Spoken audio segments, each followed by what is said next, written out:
Breaking news malam ini, Gubernur Bank Indonesia menaksir wabah corona di Tiongkok melewati titik puncak sehingga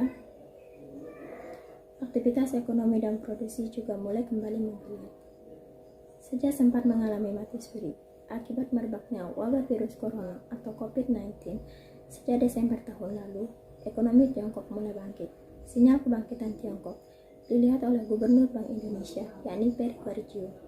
Peri mengatakan setidaknya ada 4 indikasi mulai bergerak kembalinya ekonomi Tiongkok saat ini. Kata Peri dalam pertemuan dengan para pemimpin redaksi media massa di Gedung Bank Indonesia, Jakarta. Pertama, aktivitas pelabuhan-pelabuhan di Tiongkok mulai meningkat. Kedua, trafik lalu lintas di kota-kota negara tersebut semakin tinggi. Ketiga, konsumsi batu bara mulai meningkat. Tiongkok merupakan konsumen batu bara terbesar di dunia. Tahun 2018, total konsumsi batu bara negara tersebut mencapai 3,82 miliar ton. Adapun porsi batu bara dalam total sumber energi Tiongkok masih sebesar 59%. Keempat, tingkat polusi di kota-kota Tiongkok kembali meningkat. Ini sudah termasuk indikasi sudah kembali hidupnya aktivitas di sana. Indikator tersebut, ia juga menaksir bahwa COVID-19 di Tiongkok sudah melewati titik puncaknya, sehingga aktivitas ekonomi dan juga produksinya juga mulai meningkat. Sementara itu, dari sisi penyelesaiannya, COVID-19 ini juga menunjukkan tanda-tanda positif berdasarkan catatan dari Johns Hopkins CSSA. COVID-19 di dunia sudah mencapai 93.000 kasus, namun 55% diantaranya dinyatakan sembuh. Di Tiongkok itu sendiri, pusat awal penyebaran virus ini sebanyak 47,2 ribu yang dinyatakan sembuh dari 80,2 ribu kasus. Meskipun begitu, menurut Ferry, ekonomi global masih tetap dihantui oleh penyebaran COVID-19 ini, sebab penyebarannya sudah semakin meluas hingga ke belahan bumi utara seperti Eropa dan Amerika Serikat. Hal-hal inilah yang menyebabkan ketidakpastian di pasar keuangan global meningkat dalam 1 pekan terakhir. Ketidakpastian itu memicu beberapa hal. Pertama, premi risiko meningkat ditandai oleh indeks volatilitas pasar melompat dari level 20 ke 40,1 pada akhir Februari lalu.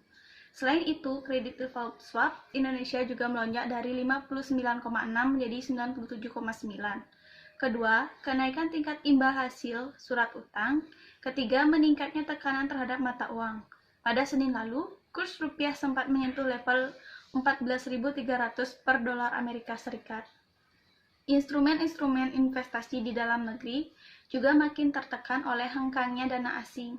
BI mencatat arus keluar dana asing secara neto hingga 28 Februari mencapai 30,8 triliun. Yang paling tertekan adalah pasar surat berharga negara atau SBN yang mengalami arus keluar dana asing sebesar 26,2 triliun. Adapun dari pasar saham sebesar 4,1 triliun. Meski begitu, berdasarkan pemantauan BI, dana asing tersebut mengalir ke luar negeri. Investor memang menjual portofolionya, tapi dananya masih disimpan di rekening rupiah, ucap Peri. Ini menandakan gejolak di pasar keuangan akibat wabah corona hanya bersifat sementara. Intervensi BI demi mengatasi berbagai tekanan tersebut dipertebal keyakinan investor. BI pun membuat sejumlah langkah-langkah, itu pun keputus dalam rapat Dewan Gubernur. Pertama, memungkinkan investasi bank sentral masuk ke pasar untuk memperkuat rupiah. SBN sebesar 80 triliun, 103 triliun, dan 103 triliun telah dibeli sejak pencuat wabah corona. Kedua, BI menurunkan suku bunga acuan B1 strip 7 day refresh report data yang disebut dengan 7 strip DRRP sebesar 25 basis poin menjadi 4,7%.